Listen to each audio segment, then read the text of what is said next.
All right, we're back, and as promised, we've got a very special guest with us this evening, Jim Rogers, who needs no introduction, but he's run big funds that have raised 4,200% over 10 years when the S&P went up 50%. He's obviously a best-selling author, and he's predicted much of what's now happening, but I don't want to put words in his mouth. I'd like him to break down what he's accurately predicted. I've got some of the news articles here and what he sees coming up in the future. His latest best-selling book is A Gift to My Children, A Father's Lessons for Life and Investing. Of course, you can also go to his website, Jim Rogers, that's ROGERS.com. And he's also a Guinness Book of World Record holder on multiple fronts. We'll get him to talk some about that. Now, he joins us here while he's on his exercise bike in the beautiful, I guess, semi-tropical environs of Singapore. And so we turn now to Jim Rogers joining us here at InfoWars Nightly News. Jim, thank you for joining us. I am delighted. And yes, it is Singapore. We're on the equator. In Singapore, it's either always hot or always hot and raining. Well, I tell you, I've probably watched you 300 times on national television, Fox, CNBC, you name it, but I don't think I've ever seen you on a exercise bike. So we're honored that you're doing this with us. Well, I'm delighted. I'm multitasking. I try to get two things done at once. So if I fall off the bike, you'll be the first to know. Okay, Jim. Wow. Now, listen, there's a lot of stuff written in the press. I want to make sure this is accurate. A few days ago, a bunch of reports came out that you said global collapse, a done deal. What's your view on the world economy right now and where it's going? Well, Alex, every 4 to 6 years in America, we've had a slowdown or a recession ever since the Republic, the beginning of the Republic. So we're overdue for one, the end of 2011, 2012, 2013.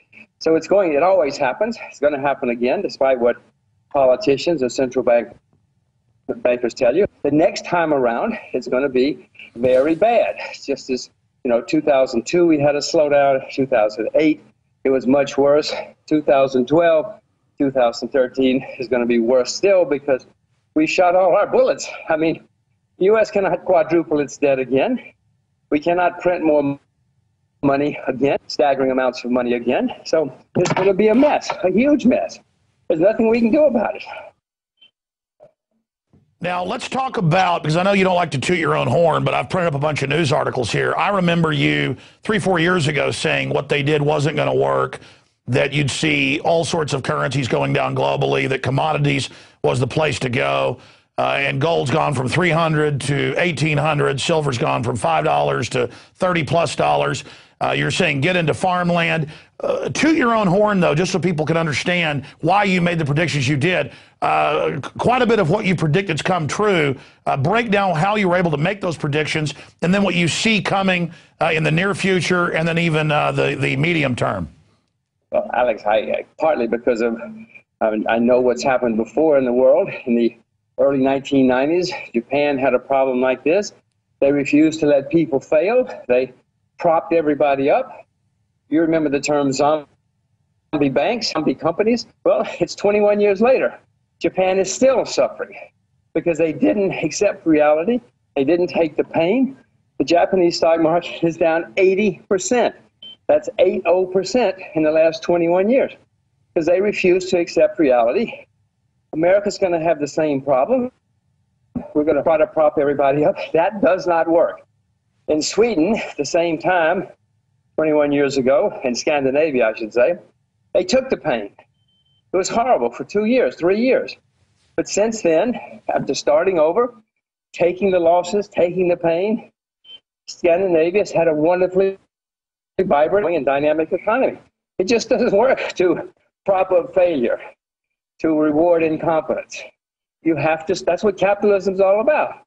Competent people come in, take over the failed assets from the failed people, and start over. What we're doing in America, we're taking the assets away from the competent people, giving them to the incompetent people, and saying, okay, guys, now you can compete with the competent people with their money. It's outrageous morality. Not that politicians care about morality, but it's horrible economics. It cannot and will not work. Well, I'm certainly no rocket scientist. I mean, I'm not a guy that's made people tens of millions of dollars like yourself and, has a 30, 40-year track record of doing it. But studying economics, studying history, when you see a bunch of countries start basically turning up the printing presses and then paying for the garbage derivatives with more printing press money, it seems like I've seen all these third world countries go that direction. So correct me if I'm wrong. I mean, is that why basically you're saying that there's no way to turn this around? Or what are some of the other factors that feed into that? Well, Alex, the cure for too much debt is not more debt, although in Washington they seem to think, well, we had too much consumption, too much debt, so let's solve that problem with more consumption and more debt. I mean, it's astonishing that grown-ups would say something like that out loud.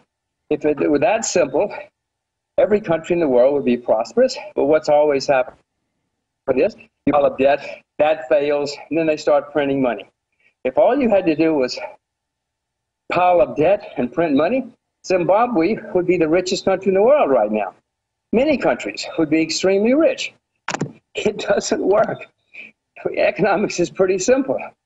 If you spend money you don't have, you either pay it back or go bankrupt or suffer the consequences. We've already had one lost decade in America. We're going to have 2, 3, 4. I don't know how many lost decades we're going to have until we accept reality. Okay. Then just to be clear, then, you are saying that a global financial collapse is a foregone conclusion, no way to turn it around, no way to stop it now? Well, I'm saying yes. The next time we have a recession, and we're going to have one, I guarantee you, it's going to be worse than anything we've experienced in the last few decades because of the staggering amounts of debt that have been built up in the U.S. and in Europe. Now, there's a way. Sure, we could take an alternative course. We could accept reality. We could let people fail. All those guys on Wall Street should have failed. The idea that they're still driving their Lamborghinis is outrageous as far as I'm concerned. They're all getting their bonuses. Outrageous as far as I'm concerned. You and I are paying for it. We could do that. We could let them fail. We could take our pain, admit our mistakes. It would be very bad for 2 or 3 years, Alex. There's no question. It would be a mess. But the alternative is to have 10, 20, 30 years of more lost decades and lost years from our lives.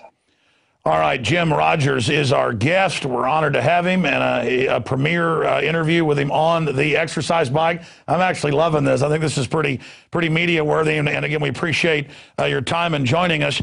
Shifting gears to North America. I know you're out in Singapore now, and later I'll ask you why you're there and your prognosis in this global meltdown for Asia versus Europe, North America, Latin America, Africa, basically your global perspective and what you're investing in right now. But here at home, Ron Paul predicted all of this 30 years ago on sound Austrian economics. I know that you study a little bit as well. And now he is being demonized, and that's when he's lucky. They've done scientific studies now that show that he's getting the least amount of time at the debates, that when he does get coverage, it's negative, also when he wins first, second, or third place, Fox, MSNBC, CNN, now CBS will not show him in the poll rankings. So if he gets number 1, they say number 2 was number 1. Or if he gets number 3, they skip him and move number 4 into number 3. And we just caught CBS over the weekend doing it again. It became a national news story. But wait, it gets better. It was a 90-minute debate, Jim, but only an hour was televised. Of the televised debate, he was given 90 seconds. And it turns out a memo came out when Rick Perry was given, I don't know, like 8 minutes, Mitt Romney more than 10. I mean, if this isn't a rigged horse race, what's your view on that and why they're scared of Ron Paul? Well, it's clear, and I've read the same things you have, it's clear that they're biased against Ron Paul. I don't know why. I guess the only reason is because he's the only one who talks good sense. He's the only one who knows how to solve the problems. I happen to agree with nearly everything he said and have for a long time. And it's just so different to what all these journalists have been brought up reading and believing and writing. I mean, they all go to the same schools where they're taught Keynes and failure. And so they think that this guy who's got a different view must be, and let's ignore him. Unfortunately for them, he's the only one, not the only one, but he's one of the few who's got it right.